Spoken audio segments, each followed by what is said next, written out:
আসসালামু আলাইকুম। তো আজ আমি আপনাদের দেখাবো কিভাবে খাতা খুব সহজে স্ট্যাপলার করা যায়। তো অনেকে দেখা যায় খাতা স্ট্যাপলার করতে গিয়ে বিপাকে পড়ে বা খাতা সেলাই করতে গিয়ে অনেক ঝামেলা পোহাতে হয়। তো অনেকে পিন মারতে গিয়ে দেখা যায় স্ট্যাপলার কিভাবে করে। এর একটা খাতা যদি হয় তো পিনগুলো তারা এভাবে মারে, এভাবে এভাবে পিনগুলো মারে। এভাবে যদি স্ট্যাপলার করা হয় এতে দেখা যায় খাতার অনেকটুকু পেজ নষ্ট হয়ে যায়। মানে প্রায় অনেকটুকু খাতার পেজ নষ্ট হয়ে যায় আর এবং এটা ইউজ করাটা কষ্টকর হয়ে যায়। এই যে দেখা যাচ্ছে এই যে পিনগুলো এই অংশগুলোতে মারার কারণে খাতার অনেকটুকু অংশ নষ্ট হয়ে যায় এবং তা স্ট্যাপলার ইউজ করা কঠিন হয়ে যায়। তো আমরা আজ একটা পদ্ধতি দেখাবো যে পদ্ধতির সাহায্যে খুব সহজে খাতার এই মধ্যখানে পিনগুলো মারা যাবে। এতে খাতাগুলোর পেজগুলো নষ্ট হবে না এবং খাতাটা একটা সেলাইগুলো যেভাবে ইউজ করা যায় ঠিক সেভাবে খাতাগুলো ব্যবহার করা যাবে। তো আমাদের এই ধরনের স্ট্যাপলারিং করার জন্য একটা স্ট্যাপলার মেশিন লাগবে, একটি রাবার লাগবে। আমরা রাবার বা ইরেজার এবং এই স্ট্যাপলার মেশিন ব্যবহার করে আমরা এই কাজটি করব। কাজটি খুবই সহজ। আর আমাদের স্ট্যাপলার মেশিন থেকে আমরা এটা খুলে নিব, এটাকে খুলে নিব। খুলে নেওয়ার পরে আমরা এই খাতাটার মধ্যে আমরা স্ট্যাপলার করবো। একটি খাতা, এটার মধ্যে আমরা এই অংশে আমরা স্ট্যাপলার করবো।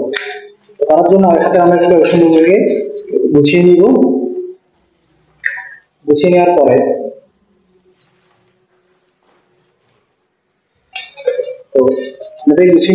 যেহেতু আমরা চাচ্ছি খাতা ঠিক এই অংশ আমরা স্ট্যাপলিং করব, তো আমরা একটি রাবারকে খাতার ঠিক নিচে আমরা রাখবো। যেদিকে আমরা স্ট্যাপলিং করছি এটা নিচে আমরা রাখবো। এটা এভাবে রেখে নিচে খাতাটা আমরা এখানে বসাবো। অর্থাৎ আমাদের রাবারটা থাকবে, এই রাবারটা থাকবে যে জায়গায় আমরা স্ট্যাপলিং করবো ঠিক তার নিচে। আমি নিচে থেকে স্ট্যাপলিং করার জন্য রাখলাম। এরপর স্ট্যাপলার মেশিনটাকে যেটা ওপেন করে রেখেছি এখানে রেখে আমরা রাবার উপর রেখে চাপ করবো। ব্যাস, এটা স্ট্যাপলার হয়ে গেল। এদিকে একটা করবো, এর পাশে একটা, এখানে রাবার স্ট্যাপলিং হয়ে গেল। আমরা আঠা দেবো, রাবার স্ট্যাপলার ব্যবহার করছি। বাস স্ট্যাপলার হয়ে গেল। এই অংশ দেখা যাচ্ছে এই যে, তাহলে এখানে রাবারটা আমরা খুলি, এই যে স্ট্যাপলার দেখা যাচ্ছে স্ট্যাপলার। এগুলো আমরা কি করবো, চাপ দিয়ে তার এই স্ট্যাপলার মেশিনের এই অংশটা দিয়ে আমরা চাপ দিয়ে এটাকে এগুলোর সাথে এগুলোকে তার সাথে মিশিয়ে দিই।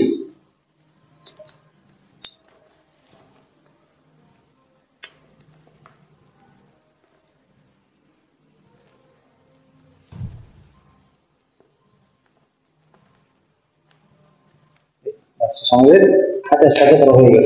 এখন আমরা খাতাটা খুব সহজে ইউজ করতে পারবে। হাতের স্ট্যাপলার করা হয়ে গেল, এখন আমরা খাতাটা খুব সহজে ব্যবহার করতে পারবো। এখন আমাদের খাতা নষ্ট হবে না বা একটা খাতা আর আমাদের হয়তো এগুলো করতে ম্যাক্সিমাম 1 মিনিট সময় লাগবে। অনেক সময় দেখা যায় খাতা সেলাই করতে অনেক ঝামেলা পোহাতে হয়। অনেকে এভাবে খাতায় সেলাই করে না, অনেকে খাতা সেলাই না করে খাতা ইউজ করা শুরু করে দেয়। এতে দেখা যায় পেজগুলো নষ্ট হয়ে যায় বা পেজগুলো হারিয়ে যায়। আমরা যদি এই পদ্ধতি মনে রাখি আমরা 1 মিনিটের মধ্যে খাতাটা সেলাই করে ফেলতে পারবো বা স্ট্যাপলার করে ফেলতে পারবো। তো এই পদ্ধতি নিজে শিখাও, তোমার ক্লাসমেটদেরকে শিখাও এবং ছোট ভাই বোনদেরকে শিখাও, তারা সবাই উপকৃত হবে। ধন্যবাদ আমাদের আজকের এই সহজ স্ট্যাপলিং করার পদ্ধতি জেনে রাখার জন্য। আরেকটা কাজ বলি, এটা কাজ করার পরে আমরা এটাকে লাগাবো। কিভাবে লাগাতে হবে, আমরা কখনোই এই অবস্থায় চাপ দিব না। আমরা এটাকে এভাবে রেখে চাপ দিলে সেটা আবার আগের অবস্থানে চলে আসবে। ঠিক আছে, এভাবে আমরা স্ট্যাপলিং করা শিখলাম। ধন্যবাদ আমাদের ভিডিও দেখার জন্য।